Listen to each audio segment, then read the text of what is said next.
Hey, Fearless. Welcome to another Tuesday, depending on where you are.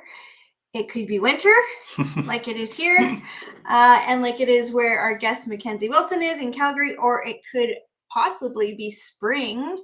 I know friends out on the island are talking about their tulips coming up, which is really makes it tough. Yeah, when I'm looking out at like winter. So anyways, welcome guys. Hey.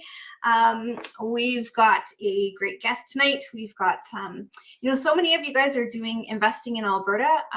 And of course, if you're doing it from afar, many of you will need a property manager, but we still need to know how to manage our managers. And that means we still need to know a little bit about, landlording in general, for sure, but also landlording in the province that we are investing in. So we've got Mackenzie Wilson. He has another Facebook group. It's the Alberta Landlord Community, and they specialize in those kind of issues that come up with tenants. So, we're going to talk about that, introduce you to him. Also, he's really techie, which, as you know, I'm not. So he's going to share some of his, tenant screening stuff, some of the stuff that he does online behind the scenes, and kind of get all that rolling. So one thing I wanted to say before we get going tonight is much of tonight is centered around Alberta and landlording in Alberta.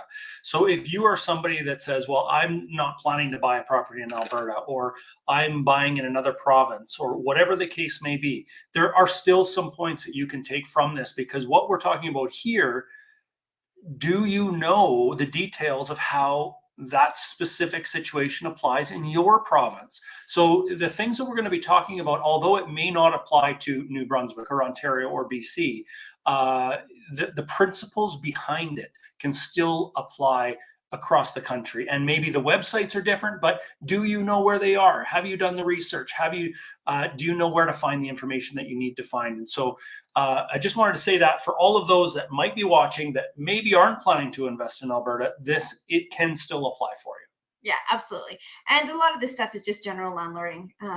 So Mackenzie is, he's a landlord himself. He's self-manager and has been for a while. So, you learn how to do things yourself. And that's some of the stuff that he's going to share with us. And he found that, creating his own Facebook group was really good for then, helping other people and just connecting with other landlords and saying, hey, listen, this is my issue. This is my problem. How do we deal with this? So, it's great. Hey, Kayla's on. She's, as you guys probably know, an Ontario landlord advocate. So yeah, lots of us. Hey, Auntie Pam. Have to say hi to Auntie Pam. And thank you for the welcome home, Ryan. We are happy in some ways to be back home. We thought we'd be coming home to spring, but that has not been the case. So but okay, it can only get better. All right, let's bring Mackenzie on, and then I have a couple questions for you. Hey, George. Hey, Greg and Lisa. Welcome, Mackenzie. How's it going, Corey and Tiffany? Thank you for having me. Good. Yeah. Well, thank you for coming. Yeah, for sure. So you're you blow my mind with all your tech stuff. And so when you're showing me, when we were talking before, and you're like, oh, you just do this and this and this and this, and I'm like, okay, yeah, you have to come on and show Fearless that, because I missed all of it and could never explain it. So looking forward to that. So tell us about yourself a little bit about your investing journey, and then we're going to talk a little bit about landlording. Yeah, well, let's do it. So, for the folks that don't know me, hi, I'm Mackenzie Wilson. We have a very complimentary page to Fearless Investors, and firstly, quite thrilled to be here. I've watched you guys from afar from a long time. I've seen you on other stages at different real estate conferences over the weekend. So pretty thrilled to be able to give back and help out the community in the way that I can through tech and landlording, and just really thrilled to be here. So thank you for that. Absolutely. Yeah, we have a mutual friend that introduced us and said, hey, you guys need to meet and talk. So Brett Turner in Calgary, he was like, yeah, there's a synergy here. You guys need to know each other. So yeah, good for that. Glad for that intro. How did you get started in investing? Yeah, for sure. So, I wish I could say I had the callus, the intuition to want to do this from a younger age. My biggest callus was when my wife and I got pregnant with our first son. I was like, I got to start looking in the future, and I need to figure out a nest egg or something to provide for my kids. So I've got 2 boys now, and that was really the catalyst that started this whole kind of adventure. It went from reading some books. Rich Dad Poor Dad was a big influence of that in there. And then also my mom had joined Keyspire in 2014, I think it was, and dragged me out to Toronto, and I went to my first kind of conference. I was like, oh, this is kind of cool. And it just started a whole rat's nest and down the tunnel of learning everything about landlording, and kind of where I got to where I am now today. And every time I get in a room with folks like yourself that are similar in mind, that want to improve and do better in the business, whether it's landlording or the investing side, I always come out with a lesson learned. So these conversations are always so important to have. Yeah, that's awesome. And so many people on here can relate to what you're saying, in that, it was a change in life circumstance. It might be someone got sick. It might be, they lost their job. It might be they had children for the first time. And all of a sudden there's a whole new impetus in saying like, hey, I'm not okay with how my future is looking at this point. I need to change something up. I don't know how or what, but that's how a lot of us got into real estate. So yeah, that's awesome. Yeah. And just for curiosity's sake, guys, how many of you guys are investing in Alberta or thinking of investing in Alberta? So put an emoji, put a thumbs up, put a yay, a heck yeah, if you've got one. So throw it in the chat, because like we've got people all the way from literally coast to coast. So Tori Thompson's out in BC, and all the way to I don't know, I guess St. John is the Halifax, because George and Joanne are on. But Awesome. yeah, me, Alberta, yes, heck yeah, eventually, yeah. So Moncton, cool. Moncton, right? There's a ton. So, and a lot. Honestly, these guys are all. I don't even see one name yet. Oh, no, there we go. Craig and Lisa, they're from the Edmonton area. Yep. Karina is from the Edmonton area. So yeah, like whether or not people are investing here, what is different about Alberta, or sorry, living here, but they're investing? What's different about Alberta that makes it a little bit more landlord friendly? Yeah, for sure. So I'm sure a lot of your members right now can probably paint a really good picture, as we're all across Canada, and every province is governed by their own provincial jurisdiction when it comes to managing rental properties and landlording. So I'm sure I'm probably beating a drum here a bit that folks already know, but I'll dive into it quickly. I would say out of all the different jurisdictions, Alberta is probably the most balanced jurisdiction, where I'd say it's very fair. It can either go in the tenant's favor or in the landlord's favor, depending on who's prepared and what the problem is. Perhaps where a lot of the other legislation, say in BC and Ontario, you can't even end a fixed term lease. It goes on in perpetuity until either there's a reason that you have to to evict, which is, to me, it's mind blowing. So obviously a pro tip right now for Albertans is we keep our leases to fixed term and not to month, because if the term of the lease comes up to an end and for whatever reason that fit is not the best fit with yourself and the tenant, that's it. You can end that lease, move on, and reset and find a better fit, and no reason given. Whereas if you're in, Ontario and BC, again, I keep picking on those two, completely different ball game. So yeah, it's awesome. And again, I'm just going to repeat this for those who've jumped on since, is even if you don't if you plan to be investing in Alberta, which a lot of people are coming this way for sure from across the country, then you probably will have a property manager. That would probably be the wisest way to go if you're an out-of-town investor, but you still need to know some resources. So here's our first resource. We're going to talk about a couple more resources for you guys. There's tenant landlord board hotlines and that sort of thing. We're going to share those with you today. But the first resource you might want to check out is Mackenzie's Facebook group, because it is Alberta based and it is all about landlording. So why don't you introduce your group real quick for us there, Mackenzie? Yeah, for sure. Appreciate that, Tiffany. Our Facebook group, I think it's a very complimentary page to what you guys got on the investing side, is called the Alberta Landlord Community. We're both on Facebook, and we also have our own private page too, which is over at Alberta Landlord Community.ca. And I think just to give a really good context to kind of understand why I believe landlording is so important is you have all these different real estate investing strategies, whether it's rent for owns, lease options, or what's the other one? Agreements for sale, all these different ways to pick up properties. But at the end of the day, to make long-term wealth in this game, it's a long-term game. It's a marathon. Is that buy and hold and paying down principal. And all that falls back onto landlording or managing a rental property in some form or fashion. And that's what's going to really make you or break you. It's when we start talking about in our community, I always kind of joke that we're like the black sheep of the investing community. We're not very cool. We don't sound super sexy or anything like that. But man, when push comes to shove, you want to have a good group of people you can ask how to manage that property, how to deal with that conflict with your tenant, and how to resolve it in a fair and pragmatic way. Yeah, that is for sure. so valuable because, in the years that we've been talking with investors and, meeting different investors from all across the country, the one thing that we have noticed that takes people out of the investing game, takes them out before they actually start making wealth, or, before their cash flow really starts to grow, before those mortgages start getting paid down, is they don't want to be a landlord. They don't want to deal with tenants. They're not following the right practices. I mean, we have friends of ours that, became accidental landlords. They've been accidental landlords for years and years and years, but they continue to do the things the wrong way. Like they don't follow a system properly, and they're continually running into issues. And I just bang my head sometimes and say, well, if you guys just followed a simple system and did things properly, you could make it so much easier on yourselves. The one time with them, this is a few years back now, I said to them, listen, I found out they had a vacancy. I'm like, don't do anything. I'm going to do the screening for you. Okay. You get someone interested, you tell them to phone me.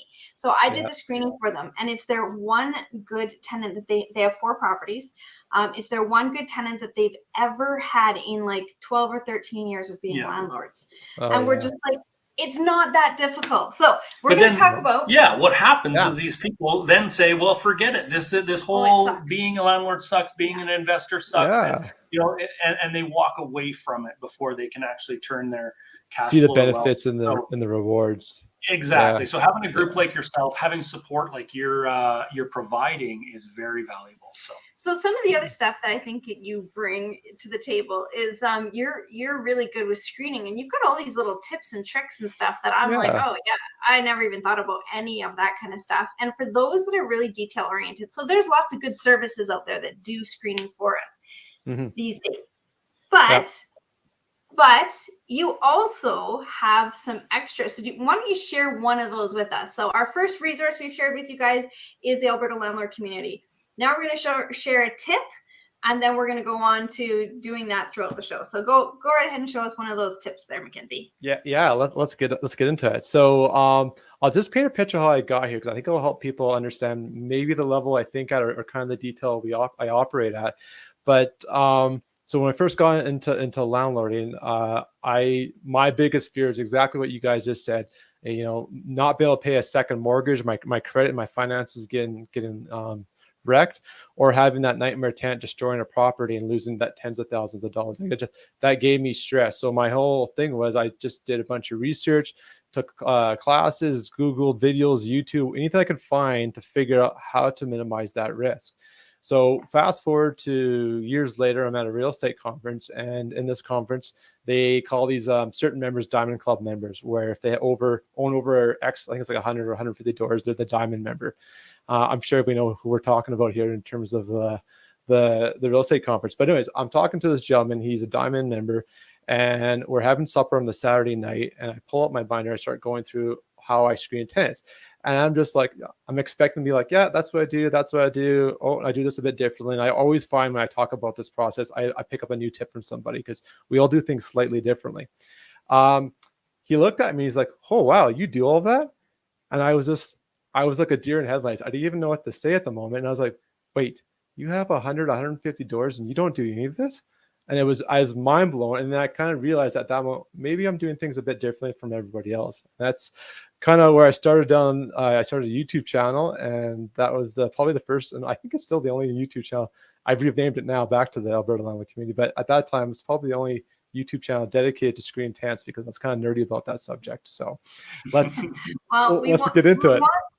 And we want nerdy when it comes to our, $300,000, $500,000, $700,000 assets.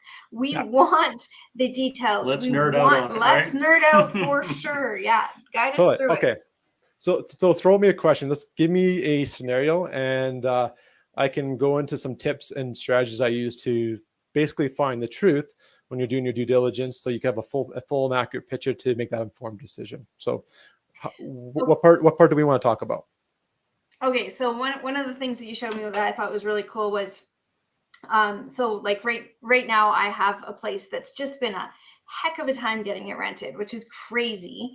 I honestly don't know why, but it's been just a heck of a time. So what we're getting is a lot of people with really low credit, and I mean low credit, like 490, 500, 505, like really low credit. Wow. Yeah. So that's, for me, that's a game breaker. I'm not doing that. So, but like, for example, one of them was like, oh, but it was, it's a divorce and, it's all this big story. So I checked her out on Facebook. I checked her out on social media, and none of it rings true from what I can see. But you have a couple even more detailed spots that you can kind of check out and say, hey, is this person telling the true story, that this is just a blip and that, before that it was perfect and all this kind of stuff. So you've got a couple extra little screening points that you show.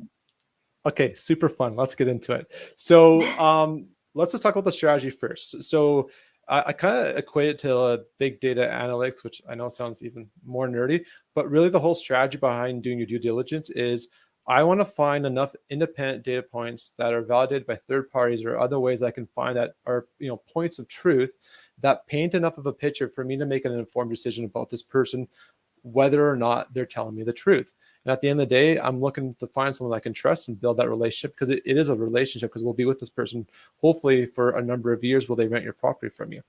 So if we're doing screening on a tenant, let's say you've got the application in and you're going through all the different information. So let's talk about, I'll go right to that website that we were talking about earlier. So I'll share my screen, or I'll let you guys set it up, and let's see. We're going to do this completely on the fly, and I have it in incognito mode on my computer, meaning my search history won't come up, to hopefully give you guys pretty clean results. So if you get an email from someone and it's a custom email, meaning it's not like a @yahoo.ca or @gmail.com, it's a website. Like, so for example, my email is mac@alberta.landlordcommunity.ca. You take the last half of the email after the @ symbol, is typically a website. It's their domain, and you can both build a website and get email off that same domain. So I always chop that off and go and search and see what I can find. So, I mean, that's a pretty easy example in itself.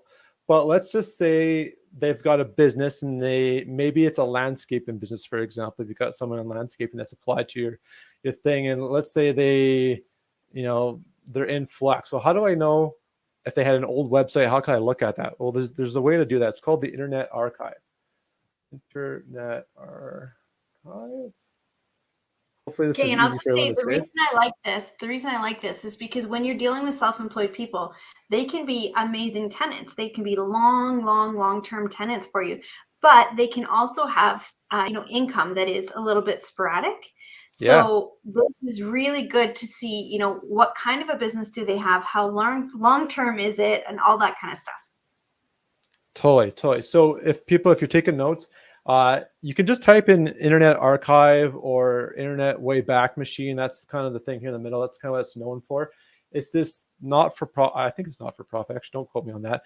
They've been around forever. So I learned this when I went through tech school. But in this case, it's archive.org, and you can search a website. And what it does is there's scripts out there, or these automations that go around and basically take a snapshot of a website at different points in time. And they've been doing this since the early 2000s. So if there's a website that's been around long enough and it's been publicly available, it will for sure probably have a couple snapshots in here. So I need an example. What would be a website that we all know it's been around for a while, that would make for a good example, just to kind of showcase what the website looks like. We could do. I know we're just talking about hockey, but in the pregame, I mean, go Flames, go! So I'm gonna hop on the bandwagon here, and we'll do NHL.com. Okay. Good idea. So this one's got a ton of hits. So here we are in 2000. Let's go back to, I don't know, 2001. Let's go look in that year. Now you see you got these different little like kind of heat spots. These are the days that they actually captured screenshots or snapshots of the website. So July 1st, 2001. Let's go look at 1:32 in the morning. We'll click on that and see what it looks like. You have to be a little bit patient because it is pulling up all the websites. So here we go. Look at this retro NHL.com. Wow. You know, yeah, look, Flyers, Roenick agree to terms. Roenick's still playing hockey right now. So this is super powerful if you've got, again, like you said, Tiffany, it's an entrepreneur or a yeah, I'm out. That's okay. This is super powerful. If someone's created a website, they ran it for 2 years and then it's too expensive, or they changed their name or whatever, you Google that website today and it's down, or if it might be currently down for whatever reason, you can pop it in here. If it's been around long enough, you'll find historical information, which is really good. So again, if they're an entrepreneur and if they've maybe been around for 5 or 6 years and they're still doing the same business, and they've been around at 5 years being an entrepreneur, they're probably doing something right. They're probably actually making an income to support themselves. Okay, so that's the key, guys. That's the key.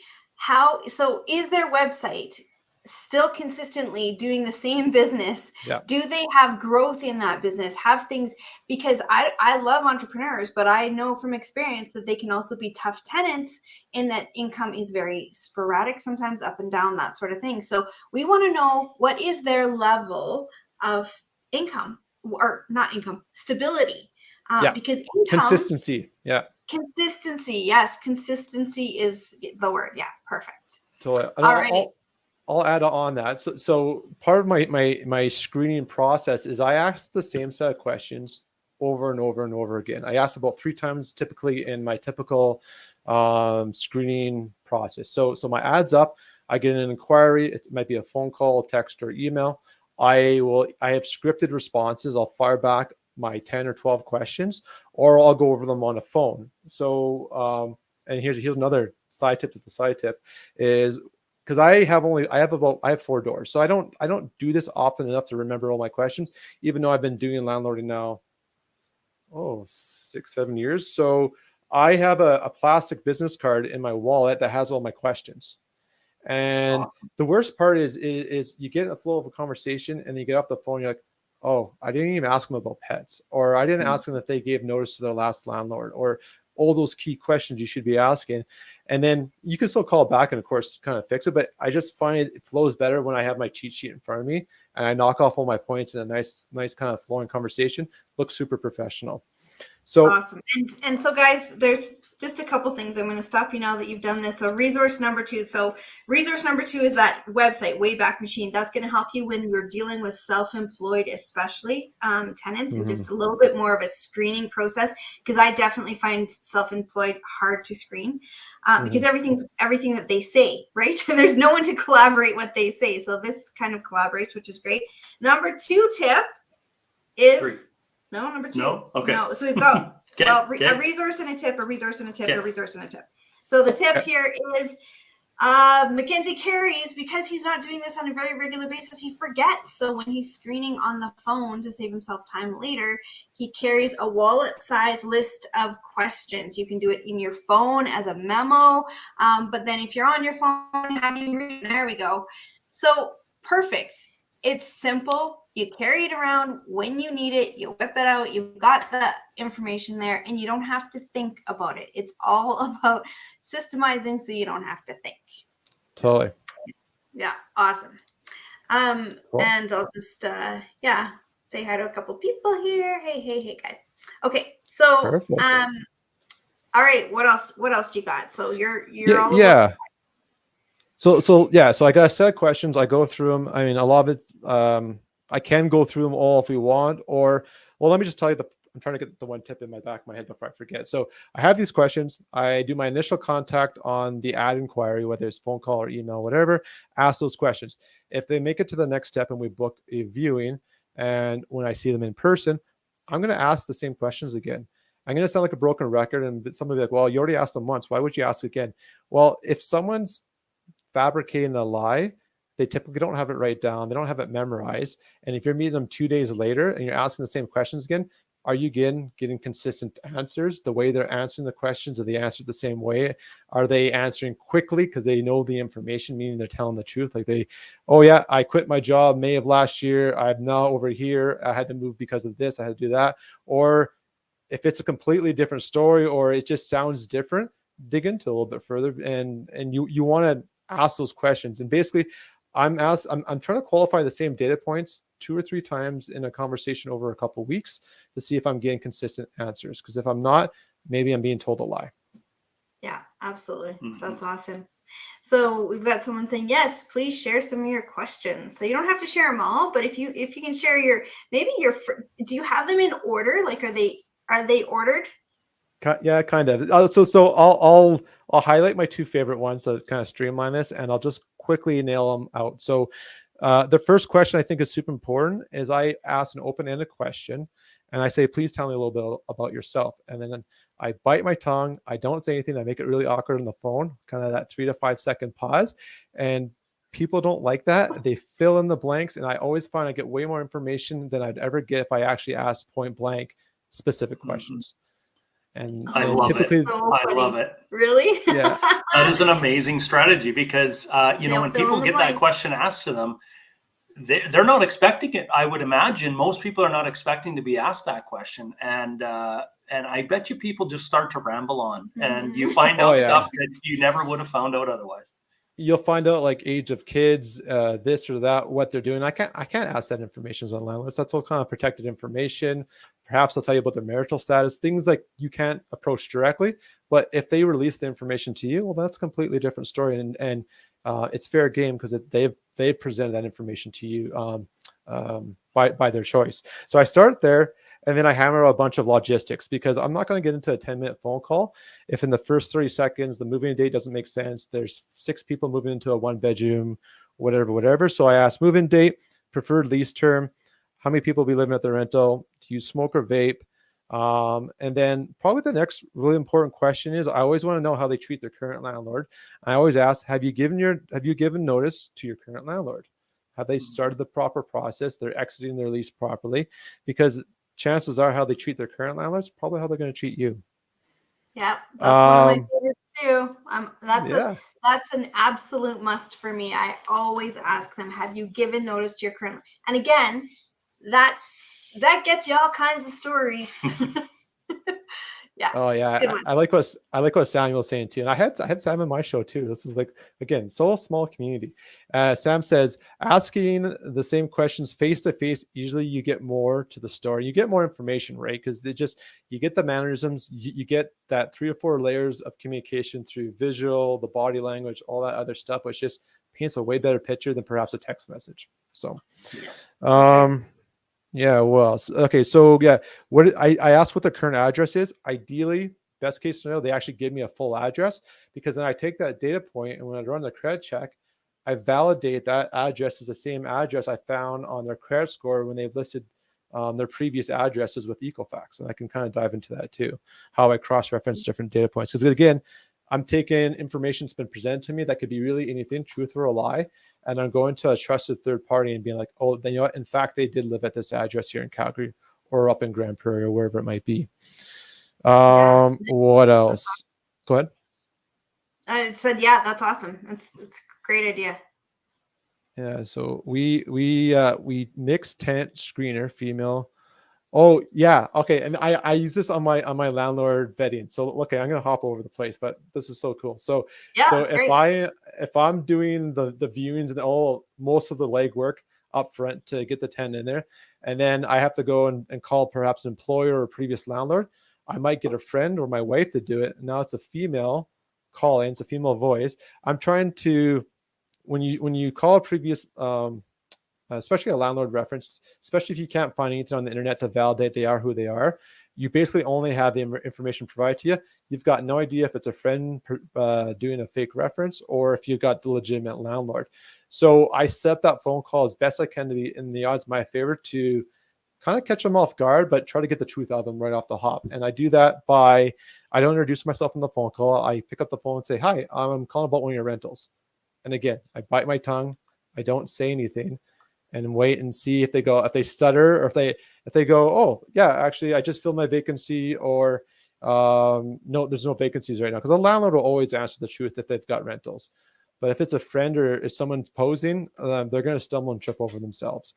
If they get past that, then the same thing too. Like, so if I did all the legwork up, maybe I might get one of my landlord friends who's a female, or perhaps someone's got a different accent to do the call, so it doesn't sound like it's me asking the same question. Again, it's that layer of perception, or that kind of adding a second layer in of just trying to get to the truth, right? And then the other thing you can do as I've well. never thought of the male-female thing. I've never thought of that, but look at that. Right? Because Crazy. they'd be like, oh yeah, so like, because like if someone is gonna like get their friend to do some line, they pass the sound like, yeah, he's a white guy in his 30s, sounds young, whatever.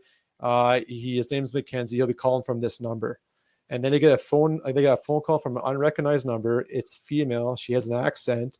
She sounds senior, or she sounds really young. Like, they're not going to connect the dots. And that's all you want. You want them to get the honest truth in that initial 15 seconds of that conversation.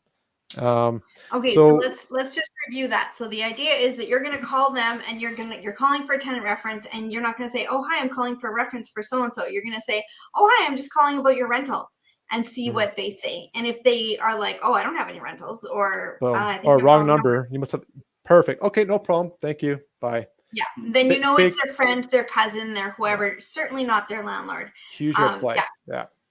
Don Campbell taught us that early on, and we've been using that one for years too. Love it. Yeah. And again, lots of extra information comes out of that, because I've had a few times, and then when I realize and they've stuttered and not been clear, something doesn't sound right. Yeah, I'll say, so are you their friend or are you their landlord? Well, I'm there. Well, I'm kind of both, I guess. Well, he stayed a couple nights with me now.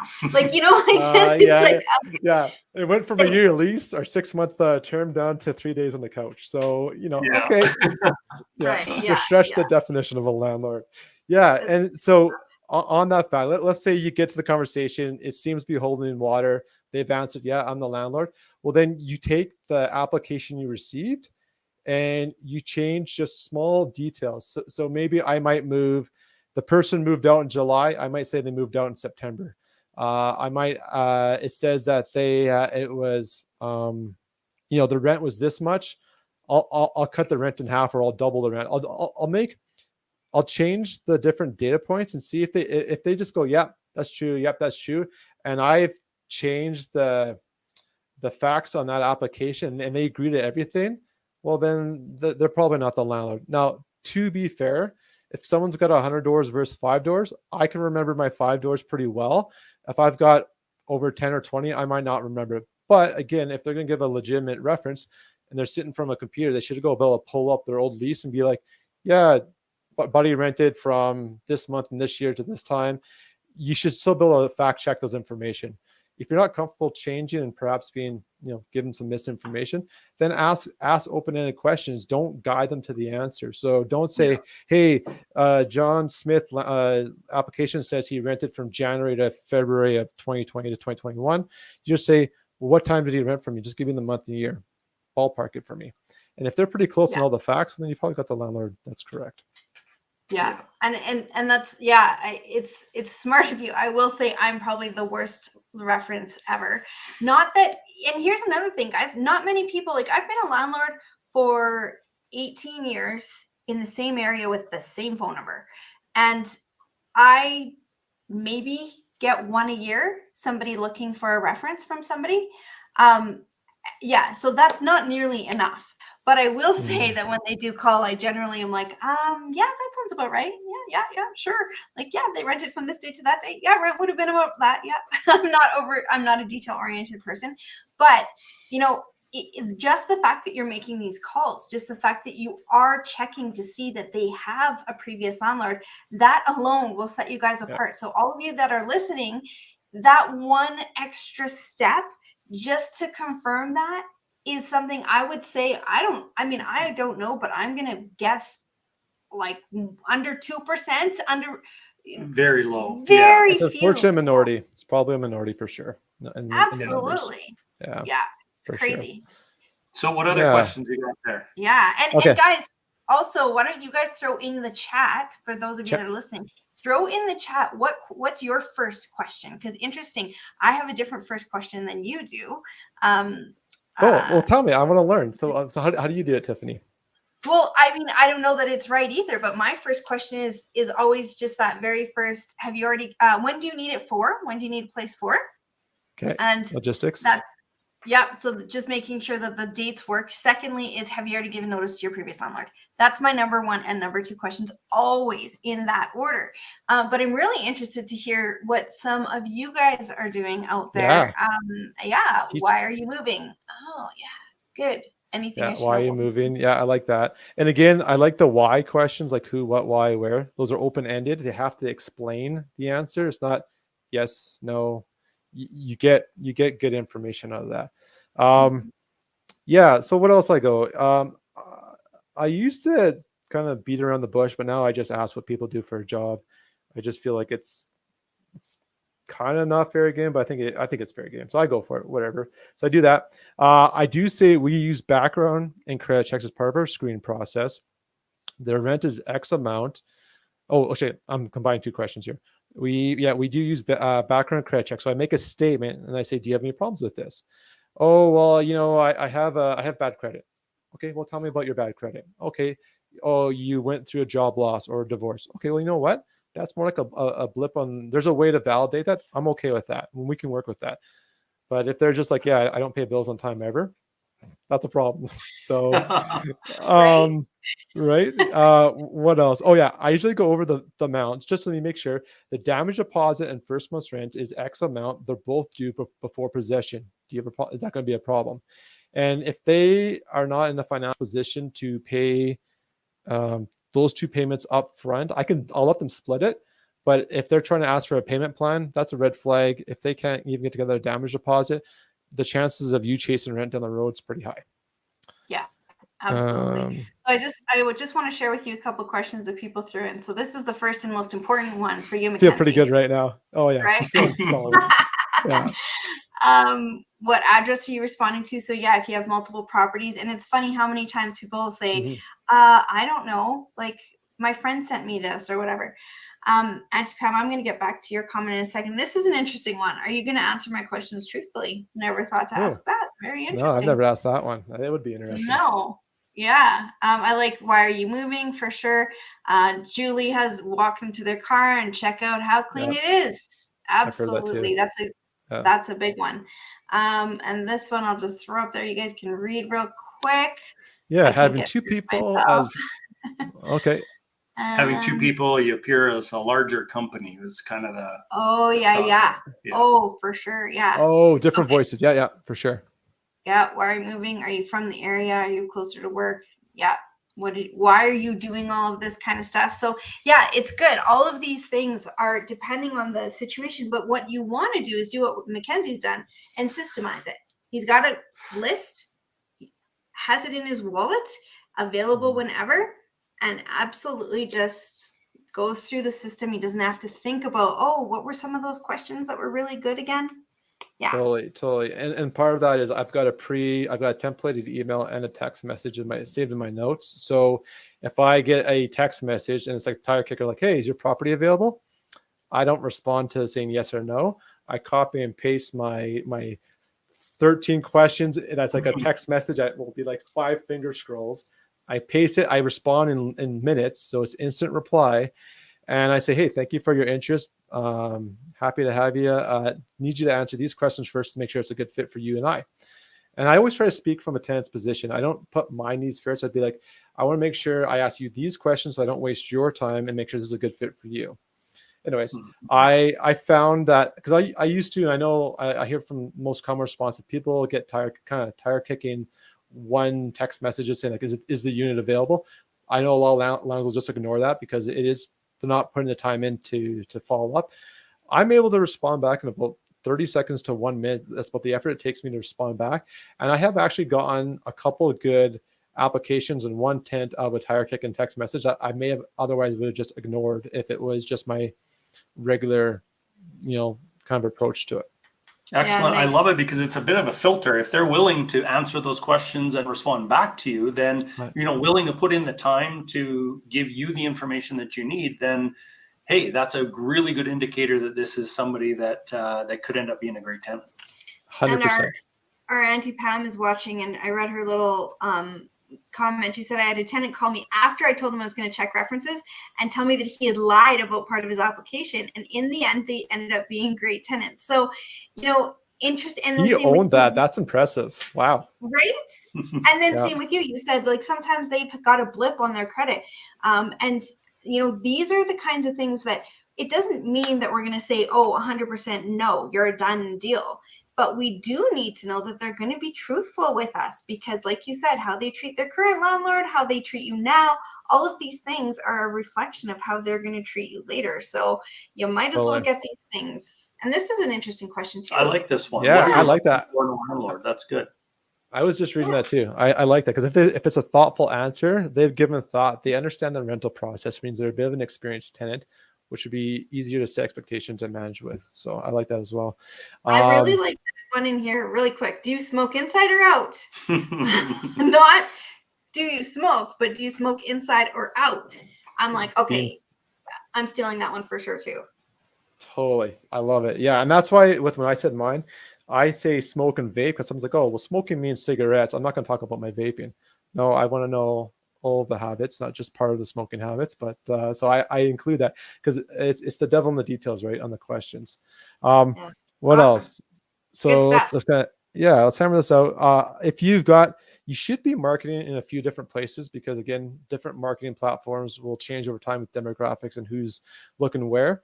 And you want to make sure you're getting the best of your marketing efforts. So I always ask, how'd you hear about us? Oh, they said Facebook. They say Rent Faster, Rent Board, whatever the listing platform is. But then this is probably this is my favorite question on my sheet. Here's the best pro tip of them all is I set up viewings. I always set up a viewing at the end if I like all the information I got in the phone call. So I confirm date and time. And I go, okay, Corey, Tiffany, thanks for calling. Really appreciate it.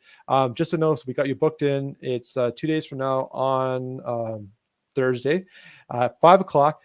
Just so you know, I do need you to text me 2 hours before as I'm a little bit away from the property and I need proper notice. I understand life's busy and it changes. If I don't get this text, I don't show up. Are you guys okay with that? Yeah. Awesome. Cool, right? So what I'm doing is I don't send meeting invites or confirmations to the tenant, or I don't send reminders the day of. They have to be organized enough to organize their own schedule to be able to meet me at a time that we talk about. So I put the onus on them to confirm that they're going to show up to the viewing. With a quick text message saying, yeah, I'm still good to go. Perfect. That has saved me so many no-shows. I don't even have them anymore. And I usually book 3 to 4 back to back. I can talk about that too. But so my last question is really like a little bit of a psychology test. Are you organized enough to run a calendar to follow simple instructions? Because if they can follow simple instructions and remember to text me 2 hours before the viewing, it will probably be a little bit easier to book a plumber or electrician when the property needs repair. Whereas if they can't follow those instructions, I'm probably going to get the kind of same feedback when I'm trying to do the day logistics of being a landlord. Yeah, for sure. I love it. Awesome. Great questions. Because how people do one thing is how they often do most things, if not all things. Yeah. So how they are with their time now, for sure. Totally. I'll just grab Tori's question. Do you have properties outside of Alberta, and do you self-manage those as well? No, I did have properties. I had a property in Edmonton. I did sold it. I do have some strategies around doing some stuff remotely, but most of my experience is hands-on within a half an hour drive of my properties. But that is an entire show on its own. Perhaps maybe if we do another show, we can talk about landlording from afar, virtual viewings, how to do a bunch of this stuff, and how to look legit over the internet if you have to do things from afar. And there's definitely some good strategies around that, especially with technology that we have nowadays. Yeah, for sure. Awesome.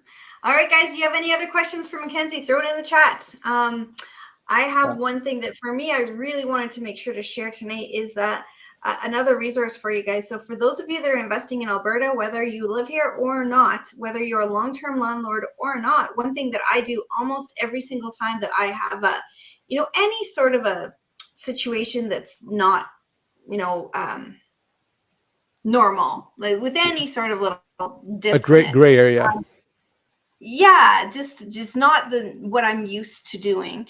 I always call the tenant and landlord board and ask them, explain exactly the situation and ask them if this is my plan, am I allowed to do that? So they won't tell you, you can't call them and say, hey, this is my situation, what should I do? You can't say that to them because they're not there to give advice, and they'll tell you that quite plainly. But they will say, tell me your scenario and what do you plan to do? Yes, you can do that. Yes, you have the rights as a landlord. No, you do not have the rights as a landlord. Well, you might if you do this first. So they're really great. And here's the phone number for that, guys. That one is 780-427-4088. And I know, Mackenzie, we talked about that number before too. I used to have a family member that worked there, so it was awesome because I had these little fridge magnets. Oh, cool. From the department. Yeah, so I would put them on the fridge of all of our places. They're long gone now, but so absolutely 427-4088. Thanks, Jules. There we go. Perfect. It's a huge resource for you as investors in Alberta, whether you self-manage or not.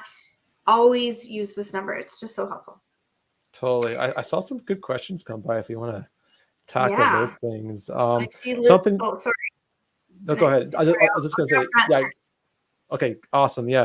One thing I haven't done this yet, but I will do this is I want to create, I've got a pretty good email template that's kind of set expectations and talk about the few different nuances for each unit. Because, a specific rental property might have a few little kinks or like special like notes you got to tell the tenant so they can settle in quite comfortably when they get to the new property. I've been meaning to print off a QR code and stick it on the fridge or stick it somewhere where they can scan it with their phone. It would go back to a Google Drive link with all of my like how-tos for the property. Here's your emergency numbers. If you get a flood in the middle of the night, don't call me first, call the plumber. Don't call the police first for emergencies, not me. Things like all that kind of expectation setting.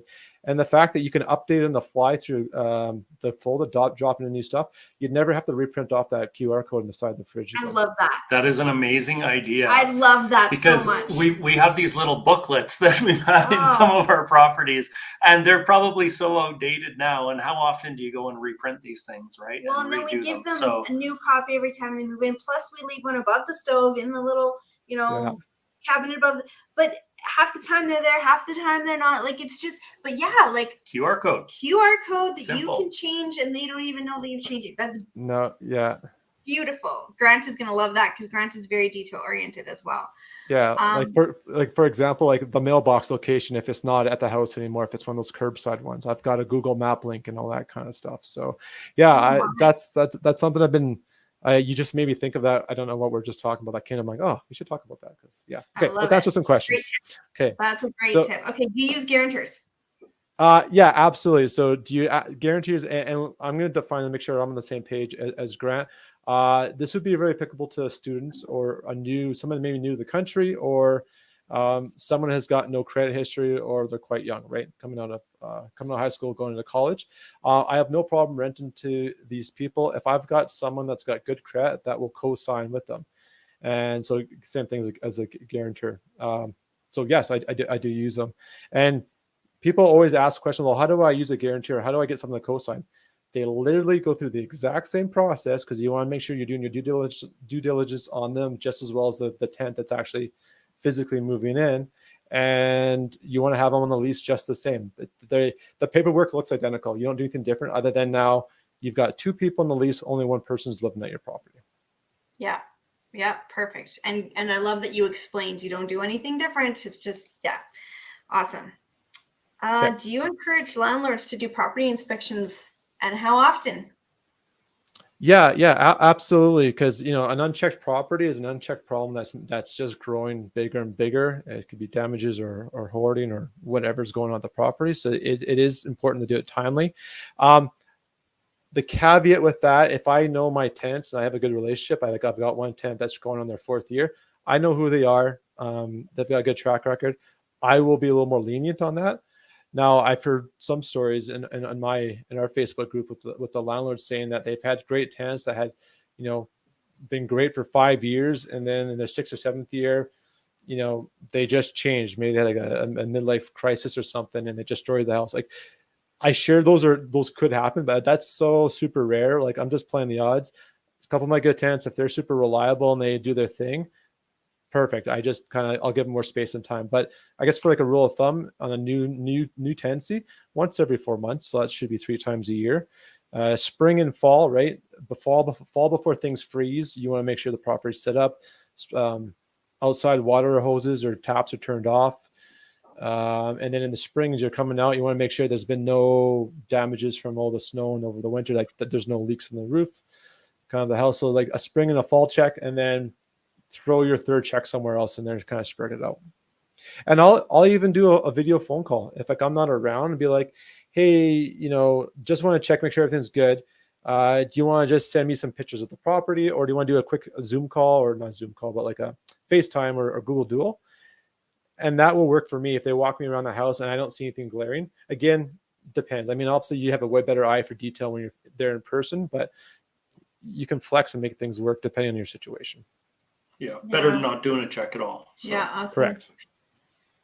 Do you use the Landlord Credit Bureau? 100%. Do you use the Landlord Credit Bureau on lease terms and advise tenants you report? Yeah, actually, I'm glad this question got asked by Grant. So I do, and it's actually... I've been bugging them. I've got a few contacts over. I know Kayla's part of it, and I know Katie and Zach that are kind of the power couple that run it. I've been bugging them. They used to be called TVS, Tenant Verification Services. A retired RMCP, Royal Canadian RCMP officer out of Langley started it way back in the day, and they had this awesome 1-pager, and it was perfect. It was part of my lease package when they had to sign it. And it was basically just explaining the whole process. We can report your rent to the credit bureau. You get that opportunity to build credit, blah, blah, blah, blah, blah. But the double-edged sword of the flip side is if you aren't paying rent on time or you have ill intent, your credit will get damaged. And I love that because it was a requirement. They had to sign it. And if someone ever said no to that, I never saw a legitimate reason to say no to that form. There's probably some ill intent going on. Boom. I don't even look at them, and it filters so many people, or I don't get answers anymore. They see that in my lease package and then they ghost me. Perfect. They self filtered themselves out. Let's carry on. Yeah. Awesome. Love it. Great stuff. Yeah. And I don't know if you can see any of these comments and stuff, but like lots of people loving the tips you're bringing, the QR tip there for sure. Good. Yeah. Sorry, go ahead. Oh, I was just gonna say, like kind of what you guys do is just, I've always wanted to help other people. Like I just find it, I think what Zig Ziglar says, if you help enough people get what they want, you'll eventually get what you want. And I find every time we have one of these conversations, I learn something new. I think tonight there's a couple of good questions, some different things I'm going to try asking, and it's I love this kind of chat. So thank you for having me. Ever improving. Yeah, thanks for coming. Okay, do you request the tenants to have their own insurance for their personal property and liability? 100%. So there was an example that came through our Facebook group, I think about 2 years ago, and a tenant burnt down the house. I think they had the barbecue too close to the garage of the house. It lit on fire, burnt down. Because that landlord made that tenant have tenant insurance, the landlord's insurance policy or company pushed that claim over to the tenant's insurance, and it did not affect the premiums of that landlord. So folks, always have insurance with your tenants. Make sure they have it, because if there is an event where there's a claim, you can protect your premiums by pushing that liability onto the tenant's insurance policy. So that's a huge thing there. We got there's good companies out there. I know a couple, but we can dive into it later. But do some research. There's companies where they sign up. Your tenant goes and gets insurance through a link that you give them, kind of like a referral link, And then what happens is you get automatically emailed that policy when they get signed up, but you also get automatically emailed when they cancel that insurance policy. Now that could be for privacy reasons. You won't find out why they cancel it, because that could be like they default on payments, or if they actually went through and purposely canceled the policy on purpose. But what that does for you, though, is you have an early warning indicator if your tenancy is going sideways. If this person's planning a midnight move a month out and they start canceling everything like a month or 6 weeks into your tenancy, maybe you didn't do the best screening up front. But now at least you've got an early warning indicator to nip it in the butt and be proactive about it and resolve it before it becomes a big problem. Love it. Yeah, awesome. I'll just add in on the insurance bit that there's I've had a couple of times where I will never let anyone move in without insurance now, because it was so upsetting to me. But for example, one new to Canada family, they'd been with us for about 2.5 years. We were their first home when they landed. They had acquired all of this stuff, and really they worked really hard for it. And I had asked them if they had insurance. They said yes. I didn't confirm it, which was fine. Like, it's up to them at some point, but they lost so much stuff when there was a flood, and they were heartbroken, and I was heartbroken. And I'm like, you were supposed to have insurance. Like, I can't believe you didn't have insurance. So, it's that kind of stuff taught me that I was like, no way from now on, because then I felt responsible. It was not my fault. It was not, nothing to do with it, but I felt horrible about it. So that for me is also not only for them, but it's also for me. I require it because I can't take the emotion of them not having it. Experience is a great teacher. Yeah, you won't forget that again. Right? Mm-hmm. Totally. Yeah. All right, Mackenzie. Well, we are. We could probably go on and on and on. Yeah, here we are. We've been an hour already. So lots of good tips and resources. Yes. Websites that people can use, and some questions that they can ask. So good screening questions. Those were amazing. So, and I love the business card idea, because that's something that you could have in your back pocket, in your wallet, wherever you are, because you never know when you're going to get a phone call. So, and it's always inconvenient. You're probably in a car driving somewhere, and you need that information from yourself. For sure. Awesome. Okay. So Mackenzie from the Alberta Landlord Community, thank you so much for everything you do. You have a weekly show as well. You're always trying to help your members out as much as possible. We will see you again as always. And thanks so much. So everyone, we will see you guys next week. So we'll be right back here next Tuesday at 7 p.m. Eastern for another Tactical Tuesday. So Igniteds, we'll see you over in Laser, and everyone have a great, hopefully less snowy than we are, week. Before we leave, I just wanted to point out, I see in your background there an Oilers hat, Mackenzie, and you've been talking about the Flames, but is that an Oilers hat? Oh, it's not. Okay. It's a cactus. It's a cactus league. So spring training, for people that don't follow Major Baseball, they have spring training in 2 locations, and it's in Arizona and Florida. And this is a hat from when I went down for a trip. So kind of. I see. Fine. So, okay, fine. I thought I found something really cool back there, but okay.